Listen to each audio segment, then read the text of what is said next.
जय माता की दोस्तों, आप सब कैसे हैं ये बताने के लिए मेरे कमेंट बॉक्स में जय माता जी ज़रूर लिखें और इस तरह की जानकारियाँ प्राप्त करने के लिए मेरे चैनल को सब्सक्राइब भी करें। तो आज हम यहाँ बात करने वाले हैं उन छोटे छोटे से उपायों के बारे में जिसमें हम माता रानी को प्रसन्न कर सकते हैं। मैं यहाँ कोई बड़ी बड़ी बातें, तंत्र टोटके या सामग्री की बात करने वाली नहीं हूँ। मैं उन छोटी छोटी सी बातों पे बात करने वाली हूँ जिनको हम जानते हुए भी जाने अनजाने नज़रअंदाज कर देते हैं और फिर सोचते हैं कि ऐसा क्या करें जिससे माता रानी खुश हो जाएं।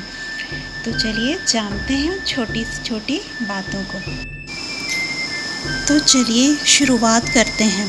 सबसे पहली बात तो ये है कि हम सबसे पहले बाहर ना जाकर अपने अंदर ही झांकें। कहने का मतलब ये है कि हम माता रानी को दिल से प्रसन्न करने की कोशिश करें।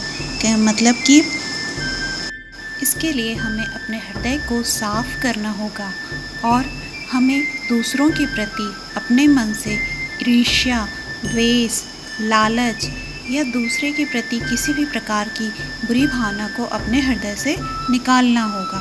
माता हमारे भावों की भूखी है, ना कि हमारे दिखावे की। चलिए तो बात कर लेते हैं दूसरे विषय में। वैसे तो हमेशा ही हमें अपने हृदय में माता रानी का निवास महसूस करना चाहिए, मतलब हमेशा हमें उनका स्मरण करना चाहिए। पर ये नवरात्रे अलग ही हैं, इनकी शक्ति अलग ही है। तो हमें कोशिश करना चाहिए कि हम सारा दिन अपने मन में माता रानी का ध्यान करते रहें और माता रानी के चरणों का स्मरण करते हुए लगातार अपने मन में ही माता रानी का जाप करते रहें।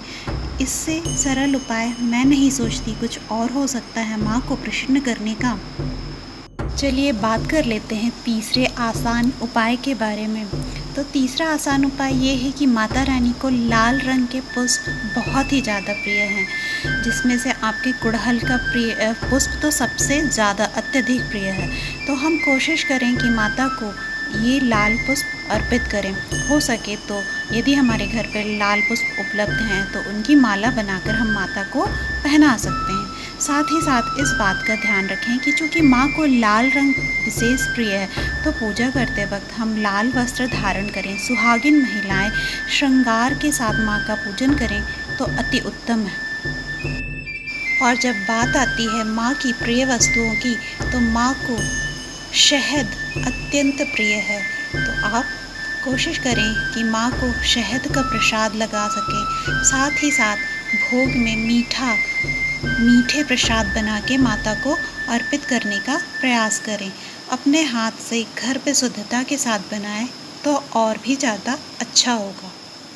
चलिए बात कर लेते हैं अगले विषय की, जो है साफ़ सफाई की।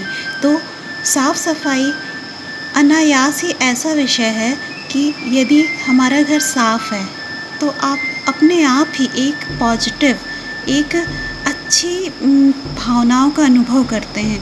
अपने आप ही आपका मूड ठीक हो जाता है। तो यही चीज़ें माँ को भी आकर्षित करती हैं। तो प्रयास करें कि अगले दिन, मतलब कि पूजा करने से पहले या हो सके तो रात में ही घर के सारे जूठे बर्तनों को साफ़ कर लें और सुबह झाड़ू पोछा करके ही पूजा करें। तो मित्रों, ये थे कुछ छोटे छोटे से आसान उपाय। इन्हें अपनाकर आप माता को प्रसन्न कर सकते हैं। जय माता दी दोस्तों, मिलती हूँ